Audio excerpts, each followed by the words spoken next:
Folks, it's really, really good to be with you this evening. I need to just warn you that there seem to be a lot of fireworks going off in my neighbourhood at the moment. So if you hear a thud, thud, thud, it's not the pounding heart in me doing that. It's actually just fireworks being let off in various places around where we are. So hopefully that won't disturb us too much. I am just really thrilled that we're having this conversation tonight about ministry with families, and as time has gone on, it's become more and more of a passion for me, really, and a whole area that I feel is really important to advocate across the life of the church. Because for a long time we've worked with children, we've worked with young people, we've been very siloed often in the way in which we've worked with them. And actually our recognition that those children and young people aren't isolated, that they are part of other networks and households, is really important in how we develop our ministry in and through churches. So we're going to explore a number of different things this evening, and I want to say at the outset that I'm very intentionally wanting to bring some challenge. I want to give us some food for thought. I want to perhaps even unsettle us, make us feel a bit uncomfortable, because actually I want to really generate conversation, and I want to help us reflect and think about where we are serving and how what I share with you impacts and maybe resonates for you in your own setting. So for a start, I don't expect you to agree with everything that I say. I hope that it's going to just make you wonder a bit. It's going to make you question things. It's going to make you go away and think a bit about your own practice and how you approach your own ministry. So yes, the breakout room times that we have are intentionally designed for you to have some really robust conversations with people and just share your views, and obviously do that in very respectful and generous ways with one another, where we're going to listen and be prepared and willing to hear from other people as well. So we're going to start by thinking about our theology and our theological mandate for ministry. But during the course of this evening, there are two other steps along the route of our learning journey. So we're also going to talk about increasing our connections with families, and then we're going to move on as the evening heads towards an end to think about connections between church and the home. And during the pandemic, I think it's been an area where we're increasingly aware that those two spaces need to have some sense of connection. So that's our sort of general kind of direction that we're going to be moving in through the course of this evening, and we'll return to that at the end of our time together. So what is our mandate for this ministry that we want to aspire to do with families and with households? And I use both of those words, recognizing that family looks very different for different groups of people. And some people can exist and be in households and have a sense of family when they aren't related to each other, whereas some families have a very strong blood tie. So we're thinking about that breadth of family experience which exists in the world as we see around us.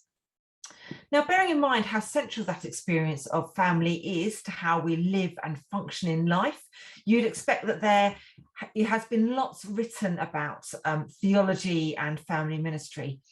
And some years back, I started doing my own research. I started to scout out books and thinkers, writers, research and articles, only to discover that actually very little has been written in the UK about this field of work.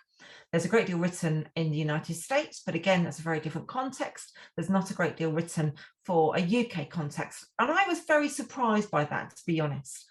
So when I embarked on writing my book, it felt really important to me to talk in theological terms.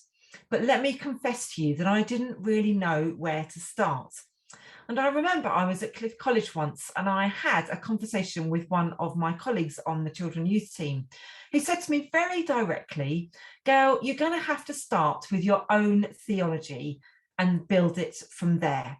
So rather than taking somebody else's thinking, which is perhaps where I assume my starting point would be, I had to reflect on my own ministry experience and spend time considering what did my theology look like, bearing all of that in mind.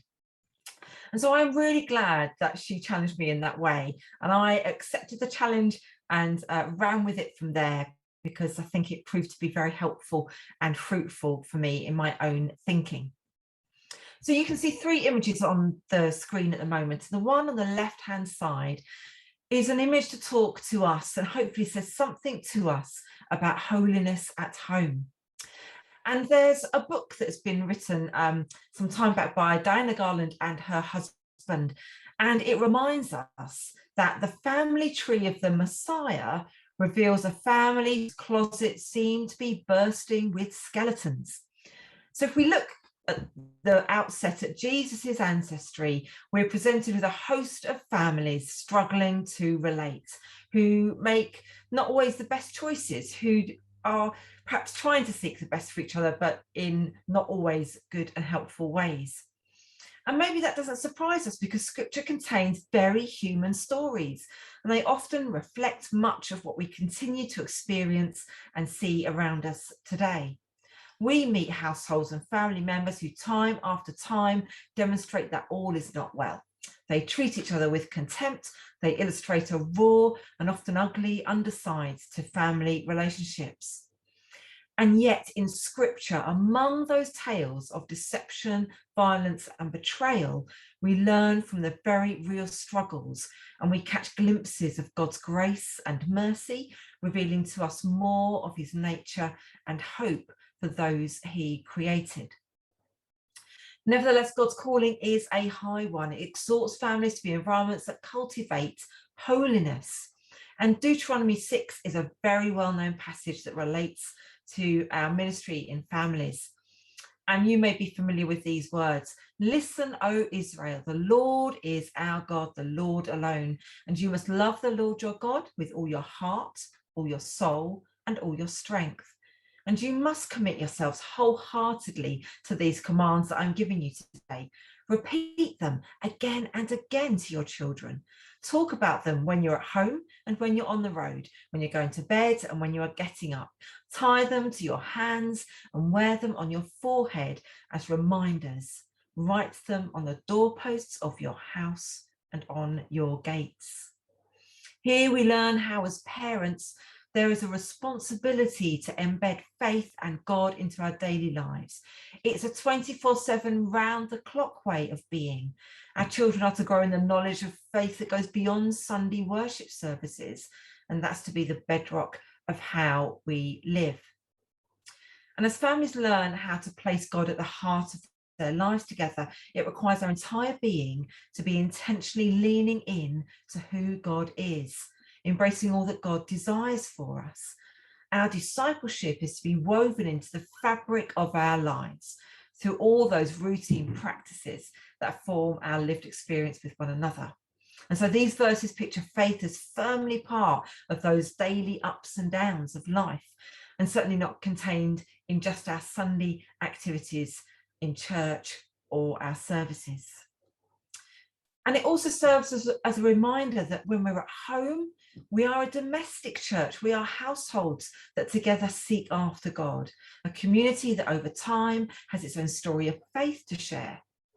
Families shape an authentic faith ecosystem that features adults being in conversation with children about what they're experiencing as they encounter God. And there's a subtle difference between the idea of passing on the faith, which is often used as a term, but I tend to think suggests that maybe as the adults are holding the power there, that they can choose to withhold faith from children. And I believe that children are very much faith beings, spiritual beings in their own right.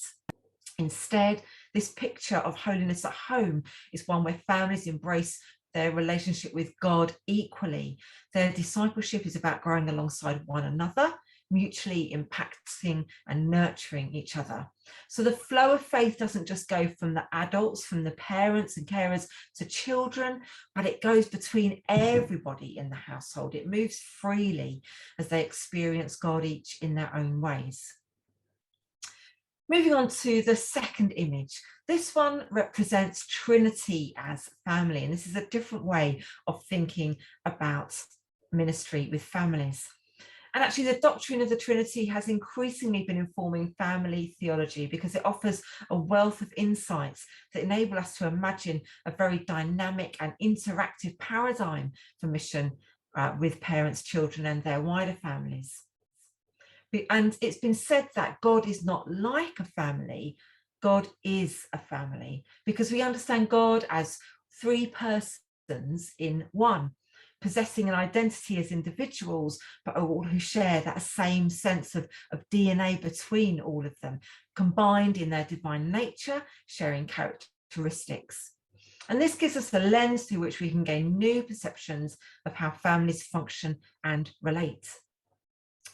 Adrian Thatcher, who's done extensive writing around a theology for families, talks about Trinity that places families and children at the centre.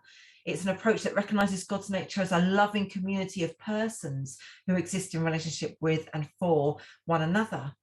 And so our identity as family is best understood through drawing together a person's individual uniqueness with how he, she, or they relate to others in their family. So an authentic family is where separate persons find their purpose in loving care for each other. Relationships are key. And so a Trinitarian theology of family places love in relation to others as a vital feature. It is love in action. And that's what we see when we understand Trinity to talk to us about our theology of family life. Members of a family are gifts to and for one another, to be loved and to reciprocate the love offered. It's here where we can glimpse God's divine purpose in creating us as family, not primarily to benefit ourselves, but to be ever concerned and preferring others that we are family with. And then thirdly, if we move on to the image on the right of the screen, this represents Jesus-shaped family. The New Testament offers what could be called a gospel of family as observed through the life and ministry of Jesus, a theology rooted in how Jesus interacted with people from diverse backgrounds in a variety of circumstances, as well as rooted in the breadth of his teaching. Through his words and actions, Jesus offered abundant insights into how full and transformative family life could be created. In this dynamic and vital new paradigm, it's possible to envisage a theology that embraces all kinds of family. This painting, which you can see on the screen at the moment, is from the Methodist Modern Art Collection, and it's one of my favourites. There's lots of fantastic pieces of artwork there, but I particularly like this one by Eulalia Clark. It's called The Feeding of the 5,000. And one of the things that draws me into this picture is how it expresses families and households coming and gathering together to be community with one another. So much of Jesus' ministry and interaction was countercultural. And he recognised, of course, what it meant to be an outsider. And there's lots of occasions when in scripture Jesus talks about people he met, for instance, the woman at the well or Zacchaeus, or we read about parables such as a Good Samaritan. And again, Jesus is declaring, you're welcome, come in. It's a gospel of inclusion. No one was considered unworthy of his time or an imposition to his ministry.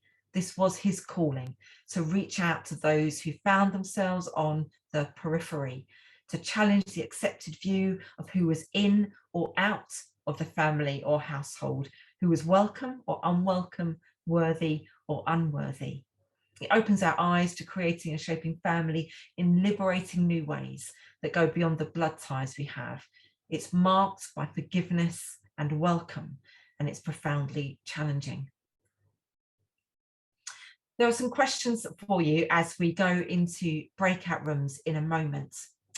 And you've got a nice chunk of time to have a conversation. You don't need to talk about all of these questions. You may choose to just kind of focus on one. You may find that you kind of get taken off and go on a diversion in a different direction. That's fine. So here are some suggestions of things to talk about.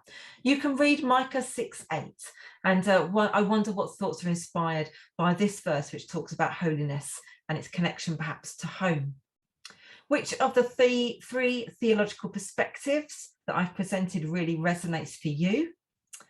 And then finally, how do you see any of these three theological perspectives working itself out in your ministry? So questions just to prompt you, to provoke you into conversation. Head off now, and we will see you back here again shortly.